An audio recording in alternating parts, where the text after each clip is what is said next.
बिस्मिल्लाहिर्रहमानिर्रहीम।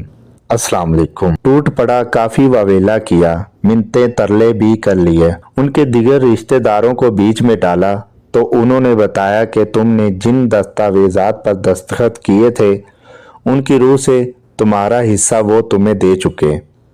मैं अनपढ़ थी, उनकी चालें मेरी समझ में कैसे आ सकती थी।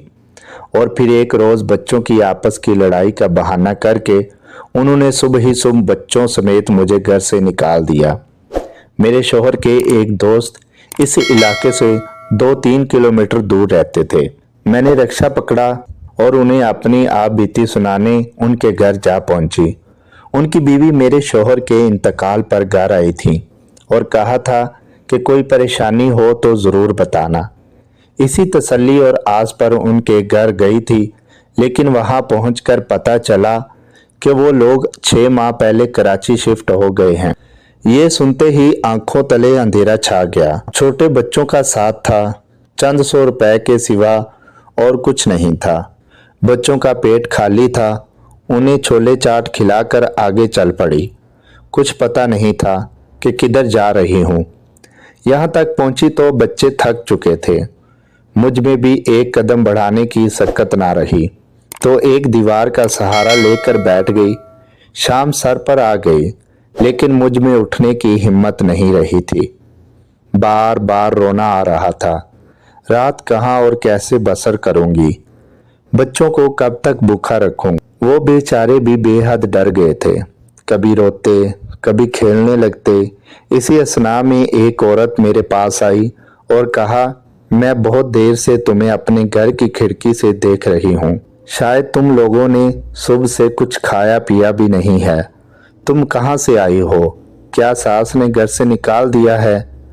मैंने इकरार में सर हिला दिया, क्योंकि अब मुझे हर हाल में रात गुजारने के लिए कोई ठिकाना दरकार था। वो कहने लगी, कुछ देर बाद यहाँ बहुत भीड़ हो जाएगी, तुम मेरे साथ मेरे घर चलो, बाकी बातें वहीं होंगी। घर पहुंचकर मैंने उसे पूरी कहानी सुना दी। उसने मेरा हाथ मुंह धुलवाया, बच्चों को और मुझे खाना दिया और खुद बाहर चली गई।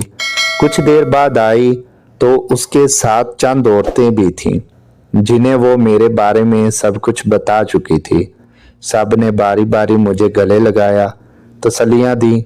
फिर उनमें से एक बड़ी उम्र की खातून ने कहा कि यह बाज़ार हुस्न है, अगर तुम रजामंद हो तो हम तुम्हें तहफ़्फ़ुज़ के साथ पनाह भी देंगे, मगर तुम्हें यहाँ बड़ी राजदारी से रहना होगा। मुबादा तुम्हारे रिश्तेदारों को भनक पड़ जाए और तुम्हारे लिए मज़ीद मुश्किलात बढ़ जाएं। मेरे पास और कोई रास्ता नहीं था।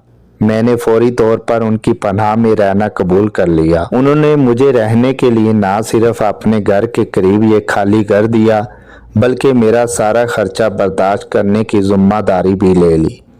हर महीने राशन का सामान बाकायदगी से डलवाती हैं। बच्चों की पढ़ाई का खर्चा उठा रही हैं। उनका कहना है कि जब तक बच्चे कुछ बड़े नहीं हो जाते यहीं रहो। बच्ची के बारे में ख़ास हदायत कर दी कि उसे फ़िलहाल घर से बाहर ना निकलने दो, क्योंकि यहाँ अच्छे लोग नहीं आते। उसके लिए हम किसी टीचर का बंदोबस्त करा देंगे जो उसे घर ही में तालीम देगी। वो दुखी खातून 2 साल से बाज़ार हुस्न के बदनाम औरतों के बेलौस खुफिया मदद से उन्हीं के दरमियान अपने बच्चों के साथ इज्जतदाराना ज़िंदगी गुजार रही थी। ये दास्तान सुनकर मेरी आंखें भर आईं।